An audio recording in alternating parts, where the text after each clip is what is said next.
बहुत समय पहले भारत के एक सुंदर और शांत गांव सूरजपुर में एक गरीब कुम्हार परिवार रहता था। चारों ओर खेत, तालाब, कच्चे रास्ते और मिट्टी की खुशबू फैली रहती थी। उसी गांव में एक प्यारी बच्ची का जन्म हुआ, चमेली। चमेली के माता पिता साधारण कुम्हार थे, लेकिन उनके हाथों में ऐसा हुनर था कि मिट्टी भी जीवंत लगने लगती थी। वे सुंदर घड़े, दीपक और मूर्तियां बनाते थे। बचपन से ही चमेली को मिट्टी से खेलना बहुत पसंद था। जब दूसरे बच्चे खिलौनों से खेलते, तब चमेली मिट्टी से छोटी छोटी मूर्तियां बनाती। धीरे धीरे उसकी कला इतनी अद्भुत हो गई कि गांव वाले कहने लगे, यह लड़की मिट्टी से बात करती है। समय बीतता गया और चमेली की कला पूरे इलाके में प्रसिद्ध हो गई। हर त्योहार पर लोग उसी से मूर्तियां बनवाते। लेकिन एक दिन गांव में भयंकर बीमारी फैल गई। कुछ ही दिनों में चमेली के माता पिता इस दुनिया को छोड़कर चले गए। चमेली बिल्कुल अकेली रह गई। वह कई दिनों तक रोती रही। उसे लगता था कि अब उसकी जिंदगी खत्म हो चुकी है। लेकिन फिर उसे अपने माता पिता की बात याद आई। मिट्टी चाहे कितनी भी टूट जाए, प्रेम और धैर्य से उसे फिर आकार दिया जा सकता है। बस उसी दिन से चमेली ने खुद को संभाला और फिर से मिट्टी के साथ अपना जीवन शुरू किया। कुछ समय बाद राज्य में बड़ा वसंत महोत्सव मेला लगा। दूर दूर से कलाकार वहां आए। चमेली ने भी अपनी सुंदर मूर्तियों और दीपकों की दुकान लगाई। उसी मेले में राज्य का युवराज आदित्य सिंह भी भेष बदलकर घूमने आया था। उसे राजमहल की चमक दमक से ज्यादा आम लोगों के बीच रहना पसंद था। घूमते घूमते उसकी नज़र चमेली की दुकान पर पड़ी। वह मूर्तियों को देखकर हैरान रह गया। हर मूर्ति में जैसे जान बसती थी। आदित्य ने पूछा, क्या ये सब तुमने बनाया है? चमेली मुस्कुराकर बोली, हाँ, मिट्टी को आकार देना ही मेरा काम है।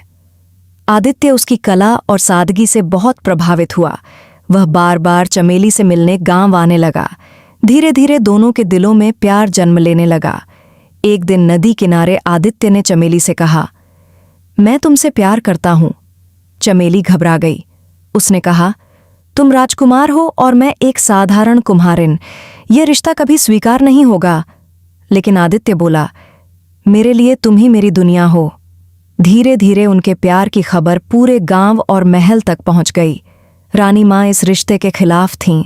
उन्होंने आदित्य को समझाया, एक राजकुमार की शादी किसी राजकुमारी से ही हो सकती है। लेकिन आदित्य अपने फैसले पर अड़ा रहा। तब रानी ने चमेली के सामने एक कठिन शर्त रखी, अगर तुम ऐसा घड़ा बना दो जो कभी टूटे नहीं और जिसका पानी कभी सूखे नहीं, तभी मैं तुम्हें स्वीकार करूंगी। यह सुनकर सभी हैरान रह गए। ऐसा घड़ा बनाना लगभग नामुमकिन था। लेकिन चमेली ने हार नहीं मानी। उसने दिन रात मेहनत शुरू कर दी।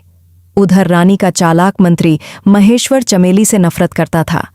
उसने एक जादूगर की मदद से चमेली के घड़े तोड़ने शुरू कर दिए। हर रात चमेली का बनाया घड़ा टूट जाता। वह दुखी हो जाती, लेकिन फिर भी कोशिश करती रहती। एक दिन आदित्य के दोस्त प्रताप ने जादूगर को पकड़ लिया। तब सच सामने आया कि महेश्वर ही सारी साजिश कर रहा था। फिर भी रानी अपनी जिद पर अड़ी रही। छठे दिन रात में चमेली को सपना आया। एक बूढ़ी औरत ने कहा, नदी किनारे चमकता हुआ पत्थर मिलेगा, उसे मिट्टी में मिला देना। सुबह चमेली ने वैसा ही किया। उसने उस पत्थर को पीस कर मिट्टी में मिलाया और नया घड़ा बनाया। 7वें दिन जब घड़ा तैयार हुआ तो सभी दंग रह गए। वह बेहद सुंदर था। उसमें भरा पानी कभी खत्म नहीं होता था। रानी ने गुस्से में घड़े को जमीन पर पटका, लेकिन वह नहीं टूटा।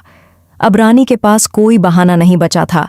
लेकिन महेश्वर ने फिर अफवाह फैला दी कि चमेली जादूगरनी है। गांव वाले भड़क गए। हालात इतने खराब हो गए कि आदित्य और चमेली को जंगल भागना पड़ा। जंगल में वे एक गुफा में छिप गए, लेकिन महेश्वर सैनिकों के साथ वहां भी पहुंच गया। उसने गुफा के बाहर आग लगवा दी। धुआं फैलने लगा। तभी चमेली को गुफा में एक छोटा रास्ता दिखाई दिया। दोनों किसी तरह बाहर निकल आए। उसी समय जंगल में एक रहस्यमयी साधु प्रकट हुआ। उसने उन्हें बचाया और कहा, तुम्हारा प्यार सच्चा है, लेकिन अंतिम परीक्षा अभी बाकी है। साधु ने उन्हें एक प्राचीन मंदिर के बारे में बताया, जहां जादुई मिट्टी मिलती थी। अगले दिन चमेली और आदित्य उस मंदिर की खोज में निकल पड़े। रास्ते में खतरनाक जंगल, बाघ, सांप और गहरी खाइयां थीं। लेकिन दोनों ने हिम्मत नहीं हारी। आखिरकार वे मंदिर तक पहुंच गए। वहां चमकती हुई जादुई मिट्टी थी। चमेली ने उस मिट्टी से एक अद्भुत अमर घड़ा बनाया। जब वह घड़ा महल लाया गया तो पूरा राज्य उसकी सुंदरता देखकर दंग रह गया। अब रानी का दिल भी बदल चुका था। उन्होंने चमेली को गले लगाकर कहा, तुमने सिर्फ मेरे बेटे का दिल नहीं जीता, पूरे राज्य का दिल जीत लिया।